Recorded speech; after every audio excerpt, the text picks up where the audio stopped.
selamat pagi semuanya. Perkenalkan, nama saya Fendia Mona Putri dari Universitas Asa Indonesia, khususnya di program studi D3 Usaha Wisata semester 5. Pada kesempatan kali ini, saya akan mempresentasikan tugas mata kuliah kewirausahaan dalam ruang lingkup Tour and Travel Agency. Nah, di sini yang pertama ada buku kerja, yaitu membangun usaha yang efektif.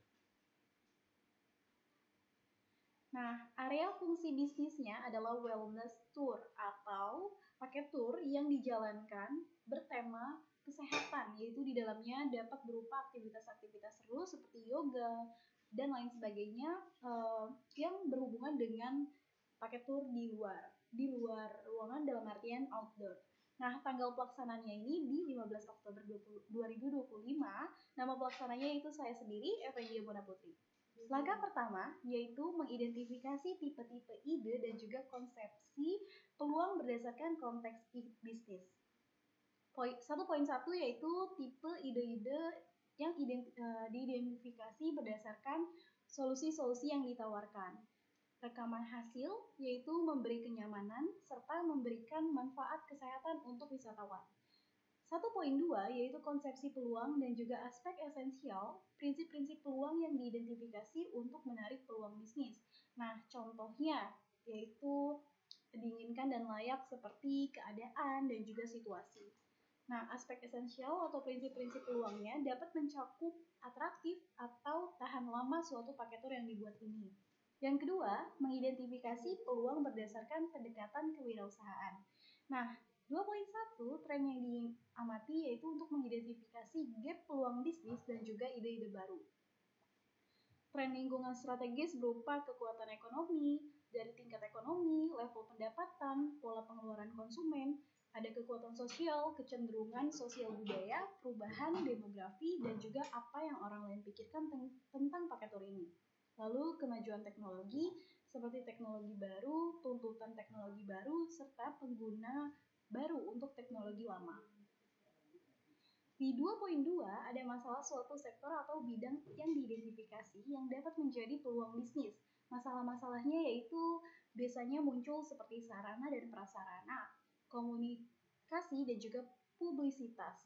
Lalu ada kesiapan masyarakat tentang paket bertema baru ini karena orang-orang nih belum punya banyak stigma yang luas tentang paket tour yang baru, tren yang baru-baru terjadi di global pariwisata ini seperti wellness tourism karena orang-orang belum familiar dengan paket ini. Lalu di 2.3 ada kesenjangan suatu produk atau jasa yang diidentifikasi sesuai dengan konteks pasar, yaitu seperti kesenjangan pasokan, kesenjangan kualitas, dan juga kesenjangan akses. Dan yang ketiga, ada mengidentifikasi karakteristik personil wirausaha. Yang pertama, ada pengalaman industri sebelumnya yang diidentifikasi tim yang dimiliki. Dapat memberi keuntungan produktivitas, pengalaman mengatasi masalah, dan juga memiliki jejaring yang lebih luas. Di 3.2, faktor kognitif yang diidentifikasi berdasarkan kualifikasi personil, yaitu dapat memberi keuntungan berupa sensitif terhadap peluang.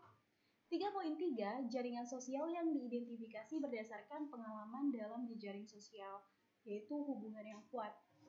Lalu langkah keempat, langkah kreativitas yang diidentifikasi untuk membangun ide-ide baru atau yang lebih bermanfaat.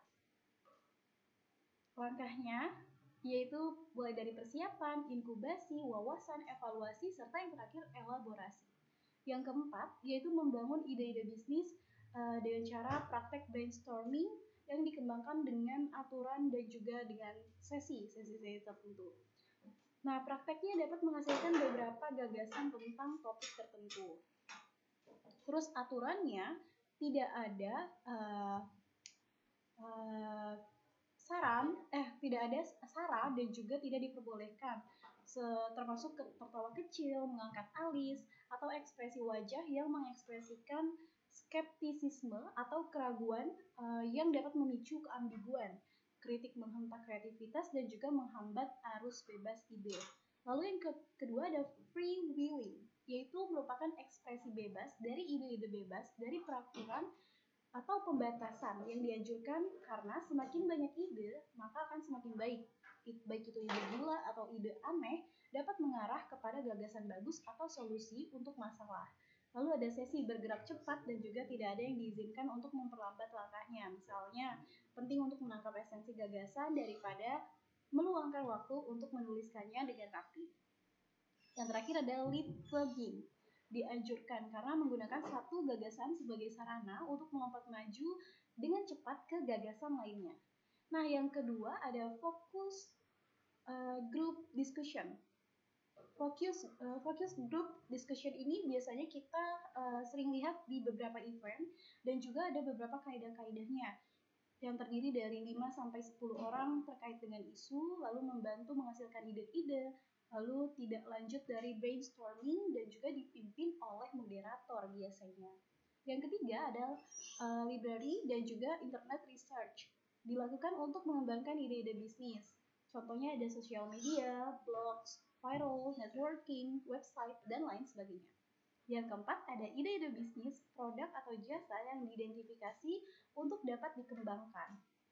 Nah, area atau fungsi bidangnya seperti yang sudah saya sebutkan sebelumnya yaitu paket wellness retreat 3 hari 2 malam yang aktivitasnya termasuk yoga, meditasi, spa alami, dan juga makan makanan sehat yang masuk ke dalam paket tour ini. Nah, teman-teman, selanjutnya kita akan masuk ke buku kerja yang kedua, yaitu membangun usaha yang efektif.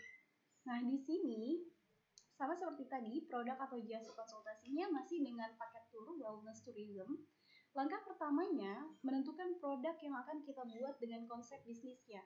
Diidentifikasi berdasarkan karakteristiknya. Nama produknya adalah wellness tourism, yaitu menyediakan paket sebuah layanan perjalanan yang berfokus pada pemulihan tubuh, ketenangan pikiran, dan juga penyegaran jiwa melalui aktivitas relaksasi, kesehatan holistik, dan juga pengalaman wisata yang menenangkan. Pastinya kita lakukan di luar ruangan atau di tempat kelam. Yang kedua, ada deskripsi produk atau jasa yang diidentifikasi berdasarkan tuntutan pemangku kepentingan. Singkat, jelas, itu sebagai kata kuncinya. Deskripsi produk atau jasanya, beberapa diantaranya ada mind retreat, yaitu paket meditasi, yoga, dan juga mindfulness. Lalu ada body rejuvenation, seperti spa, pijit, dan juga sauna herbal. Lalu ada nature wellness walk, trekking ringan, dan juga forest bathing. Dan juga ada healthy culinary, seperti makan makanan sehat, dan juga kelas memasak. Serta ada holistic terapi seperti aromaterapi, sound healing, dan juga wellness content. Include beberapa dokumentasi foto atau video estetik dan juga calm merchandise yang akan dapat dari paket ini. Produk wellness untuk pelanggan yang pastinya sudah repeat order dalam pembelian paket di travel saya. Selanjutnya ada bentuk paket penjualan, diidentifikasi berdasarkan kebutuhan pemangku kepentingan.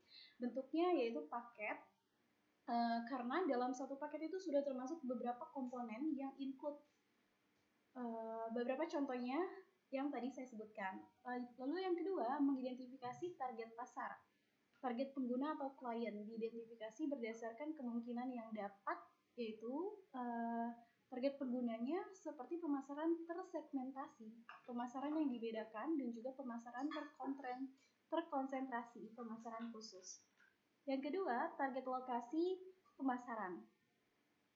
Distrik, provinsi, nasional, dan juga kami menargetkan untuk wisatawan foreigner atau internasional. Yang ketiga, identifikasi alasan mengembangkan produk, yaitu kesenjangan produk atau jasa yang diidentifikasi berdasarkan hasil survei dan juga hasil analisa, seperti pasokan, akses, dan juga kualitas. Yang kedua, ada peluang pasar diidentifikasi berdasarkan hasil survei dan analisa lagi. Peluang pasarnya yaitu pengembangan pasar, menjual produk yang ada di pasar baru, baik segmen geografis ataupun baru. Lalu diversifikasi, menjual produk baru di pasar baru. Yang keempat, yaitu mengembangkan fitur spesial. Tujuannya untuk produk atau jasa yang penggunaannya diidentifikasi berdasarkan survei dan juga analisa, yaitu produk kenyamanan, jenis produk yang dibeli konsumen berulang kali, atau yang seperti saya sebutkan sebelumnya, repeat order. Lalu produk khusus seperti yang ditentukan oleh merek atau brand yang membuatnya. Lalu yang terakhir ada produk yang tidak terpikirkan pembeli. Konsumen biasanya tidak mencari produk ini karena mereka tidak tahu bahwa sebenarnya mereka membutuhkan produk paket tur ini.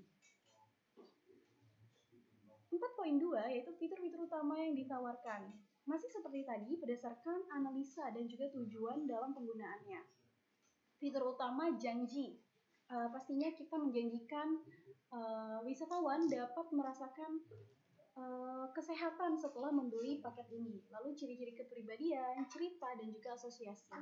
Nah, manfaatnya sendiri, manfaat mulai dari manfaat kesehatan, manfaat kenyamanan, dan juga manfaat keamanan. Reliabilitas produk atau jasa yang diidentifikasi sebagai jaminan yang keberlangsungannya pengembangan bisnis, yaitu ruang lingkup rencana, dan juga ketergantungan antara berbagai area bisnis dan juga fungsi. Yang kelima adalah mengembangkan tim manajemen. Personal branding tim konsultan. Biasanya membutuhkan mendapatkan portofolio, penghargaan, serta sertifikat.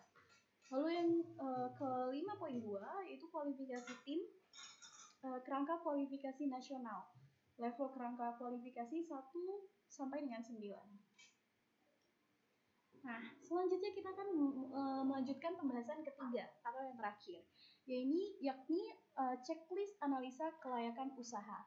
Produk atau jasanya jasa pengembangan paket wisata yang berfokus pada wellness tourism, nature, dan juga slow travel, di mana paket ini tidak terburu-buru dan tidak memiliki padat kegiatan, tapi justru paket yang dibuat khusus untuk menenangkan pikiran dari hiruk pikuk kegiatan yang kita lalui di setiap harinya. Jadi memang paket ini dibuat dengan tujuan untuk ketenangan dan juga kesehatan.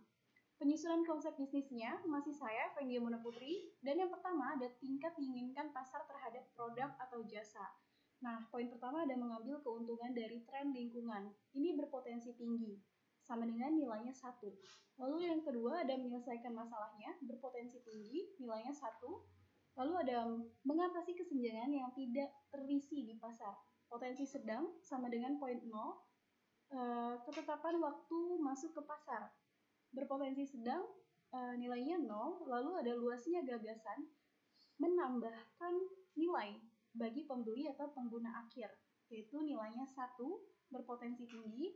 Lalu ada sejauh mana pelanggan puas dengan produk pesaing yang sudah tersedia, berpotensi tinggi yaitu 1. Lalu ada sejauh mana ide tersebut mewajibkan pelanggan untuk mengubah praktek dasar atau perilaku mereka, berpotensi tinggi 1. Lalu ada 1.2 permintaan produk atau jasa yang disurvei langsung ataupun online. Seberapa besar kemungkinan pasar akan membeli produk atau layanan yang ditawarkan, yaitu berpotensi sedang atau setara dengan 0. Lalu bagaimana mereka bersedia membayar untuk produk atau layanan, berpotensi tinggi atau 1. Lalu di mana mereka dapat menemukan produk atau layanan untuk dijual, berpotensi sedang atau 0. Yang kedua ada kelayakan target industri. Yang pertama ada jumlah kompetitor sedikit, yaitu 0. Tahap siklus hidup industri, yaitu fase pertumbuhan atau berpotensi sedang, 0. Lalu ada tingkat pertumbuhan industri bidang, kecil atau tidak, sama dengan minus 1. Lalu ada tingkat pertumbuhan industri di bidang ini. Lalu ada pentingnya produk dan layanan industri kepada pelanggan atau sebaiknya memiliki, sedang, 0. Lalu margin operasi industri, sedang, 0. Lalu ada daya tarik target pasar dan konsumen. Identifikasi target pasar untuk usaha baru yang diusulkan, yaitu teridentifikasi atau sama dengan tinggi, 1. Kemampuan untuk menciptakan penghalang untuk masuk bagi pesaing potensialnya, mungkin atau mungkin tidak bisa menciptakan, sama dengan 0. Lalu daya beli pelanggan, berpotensi sedang. Lalu kemudahan membuat pelanggan sadar akan produk atau layanan baru, tinggi. Lalu ada potensi pertumbuhan target pasar, sama dengan tinggi, yaitu 1. Yang ketiga ada analisa kelayakan organisasi, kecakapan atau progress management, yaitu pendiri atau pengalaman pendiri dalam industri. Pengalaman, berpotensi tinggi. Lalu ada pendiri atau keterampilan pendiri berkaitan dengan produk atau jasa baru yang diusulkan. Terampil, sama dengan 1. Sejauh mana jaringan profesional dan juga sosial pendiri atau pendirinya industri yang relevan, yaitu sedang, sama dengan 0. Sejauh mana usaha baru yang diusulkan tersebut memenuhi tujuan atau aspirasi pribadi pendiri atau pendiri, yaitu sedang, moderat. 0. Kemungkinan tim bisa disatukan untuk memulai dan menumbuhkan usaha baru, sangat mungkin, berpotensi sangat mungkin, yaitu sangat tinggi, 1 poinnya. Lalu di 3.2, kecakupan sumber daya. Karyawan dengan kompetensi spesifik, pastinya iya. Karena dalam paket Tour Wellness ini semua SDM-nya dipastikan harus sudah memiliki sertifikasi yang berkaitan dengan Tour Wellness sendiri. Karena treatment ke wisatawan itu sangat berbeda dengan wisatawan yang membeli paket mass tourism atau paket-paket tour biasa. Lalu ada perlindungan properti intelektual pada aspek kunci bisnis yang tidak berlaku pada saat pemula atau juga berpotensi tinggi, atau poinnya 1. Serta ada kelayakan finansial. Di sini ada total modal awal yang dibutuhkan, modal ekuitas yaitu potensinya sedang, 0. Modal utang yaitu potensinya rendah, minus 1. Lalu ada modal khusus yang berpotensi tinggi, 1. Lalu ada kinerja keuangan bisnis sejenis, karakteristik ekonomi industri, potensinya sedang. Lalu ada profitabilitas dan resiko saat ini yang berpotensi sedang, dan juga nilai perusahaan yang berpotensi tinggi, atau 1. Nah, yang terakhir ada daya tarik finansial keseluruhan. Hasil keuangan historis berpotensi rendah, berpotensi sedang, proyeksi pendapatan sedang, keuntungan setidaknya untuk 3 tahun ke depan itu sedang, lalu margin kotor dan juga laba sebelum pajak sebagai persentase dan juga pendapatan sedang. Lalu yang terakhir ada daya tarik relatif terhadap perusahaan lain yang telah Anda lihat, yaitu sedang, sama dengan poinnya 0. Potensi keseluruhan dari bisnis berdasarkan setiap bagian, minus 1 atau 0 berarti tidak layak, dan juga lebih besar 0 sampai 2 berarti layak, atau lebih besar 2 berarti sangat layak. Bagian 1 yaitu wujudkan, dan juga di bagian 2 isu terkait industri atau pasar berarti identifikasi pasarnya kurang. Lalu yang bagian ketiga kelayakan organisasi yaitu wujudkan. Di bagian 4 yaitu isu finansial, identifikasi pinjaman modal, dan juga wujudkan. Jadi ringkasannya adalah analisa kelayakan usaha ini layak untuk diwujudkan, tetapi isu terkait industri atau pasar serta isu finansial perlu ditingkatkan lagi. Baik, sekian adalah presentasi dari ide bisnis mata kuliah kewirausahaan dalam ruang lingkup pariwisata, khususnya Tour and Travel Agency, dengan topik wellness tour yang telah saya presentasikan. Semoga dapat bermanfaat video ini untuk kita semua, dan juga terima kasih dan sampai jumpa di lain kesempatan.